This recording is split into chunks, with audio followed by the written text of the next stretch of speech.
7h40 sur Europe 1. 4 ans après son installation, la Maison des Femmes à Saint-Denis, ce sont 13 000 consultations par an. La lutte contre les violences faites aux femmes, violences physiques, violences psychiques, accompagnement juridique. À l'origine du projet, mon invité qui aujourd'hui veut ouvrir des maisons des femmes partout en France, la gynécologue obstétricienne Rada Hatem. Le tête-à-tête. Mathieu Béliard. Bonjour Rada Hatem. Bonjour Mathieu. Et merci d'être avec nous. Je voulais présenter votre travail aux auditeurs d'Europe 1. Parlons de la Maison des Femmes de Saint-Denis. Qu'est-ce que c'est concrètement ? Je suis une femme victime de violences conjugales peut-être ou autres. J'écoute Europe 1 ce matin et j'habite pas loin de Saint-Denis. Qu'est-ce que je fais ? Même si vous n'habitez pas, plus loin de Saint-Denis, vous téléphonez, vous envoyez un mail à l'adresse contact@lamaisondesfemmes où vous venez.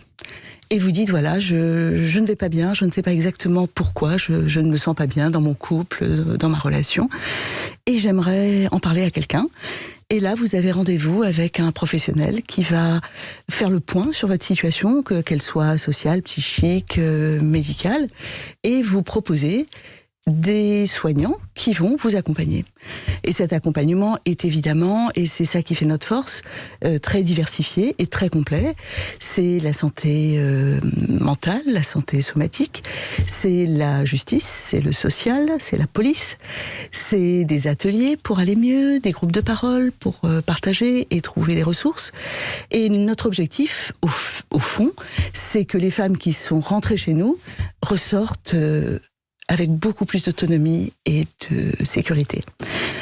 Une chose à savoir, on n'héberge pas. On s'appelle une maison, mais en fait c'est plutôt le côté chaleureux et accueil, mais on ne s'occupe pas d'hébergement. C'est un lieu d'accueil, d'accompagnement et d'accueil. Je regardais un peu comment c'est organisé, une unité planning familial. On va du planning familial jusqu'aux violences conjugales, en passant aussi, il faut en parler, par les mutilations sexuelles, l'excision notamment. Alors depuis, ce lieu a eu des petites sœurs dans plusieurs villes de France, Bordeaux, Brive-la-Gaillarde. Là, votre prochain objectif, c'est l'ouverture d'une maison des femmes à Marseille. On va en parler, mais j'ai regardé dans le détail que vous compariez Saint-Denis, où vous êtes installé, et Marseille. Vous faites un lien entre ces deux villes ? Oui, ce sont de grandes villes quand même. Ce sont des villes polyculturelles et avec une population socialement très diversifiée. Donc je me suis dit que Marseille finalement était un modèle tout à fait proche. Et puis à Marseille, il y a un gros hôpital, l'assistance publique de Marseille.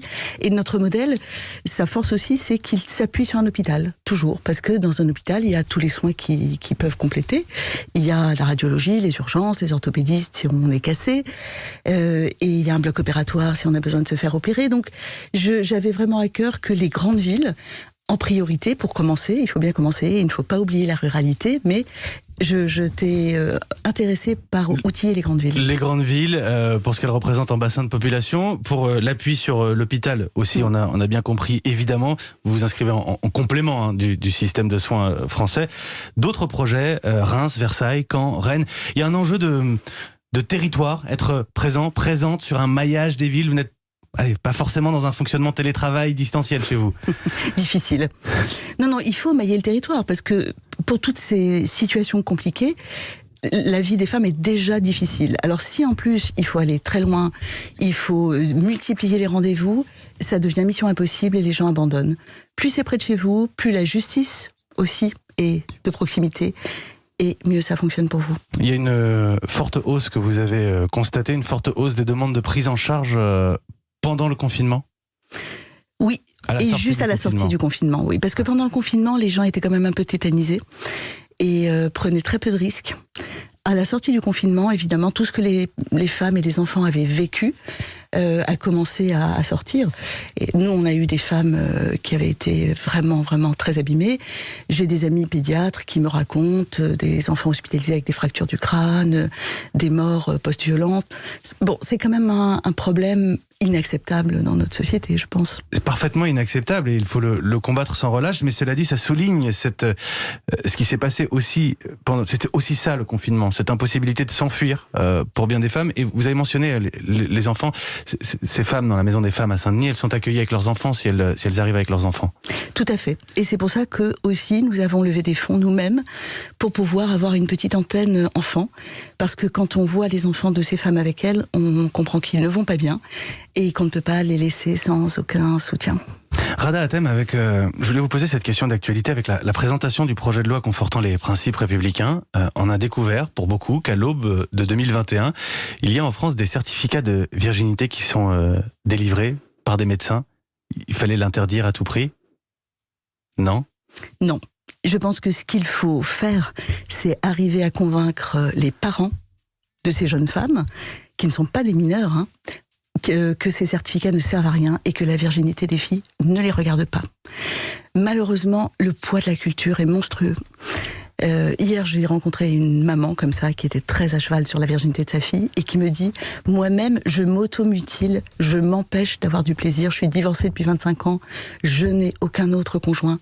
Dans ma culture, ce n'est pas possible. » Donc, c'est un combat culturel, c'est un combat sociétal et ce n'est pas du tout un combat contre les médecins. Je suis persuadée qu'on fait fausse route. Mais si je vous posais la question, c'était fait exprès, Rada Hatem, parce que je comprends bien que... J'essaie de voir où vous voulez vous inscrire avec cette Maison des Femmes, entre l'État et le monde associatif, entre ces femmes qui parfois sont peut-être aussi enfermées dans un schéma culturel pour certaines et qui n'iraient pas frapper auprès de la République tout de suite, mais il y a la Maison des Femmes. C'est un peu ça que vous défendez. Tout à fait. C'est un lieu qui défend l'autonomie des femmes et beaucoup de cultures empêchent les femmes d'être autonomes. Beaucoup de religions empêchent les femmes d'être autonomes. Donc nous essayons à la fois de soigner, mais aussi de prévenir.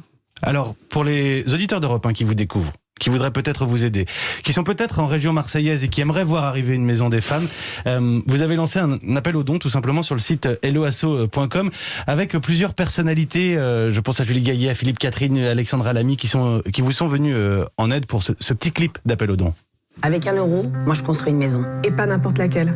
Une maison pour les femmes victimes de violences. Moi aussi, avec 1 euro, je construis une maison. Il y a déjà une Maison des Femmes à Saint-Denis. Elle accueille 4000 femmes par an. Qui ont subi violence, inceste, excision, viol. Il faut d'autres maisons comme celle-là. Parce que d'autres femmes ont subi cela dans toute la France.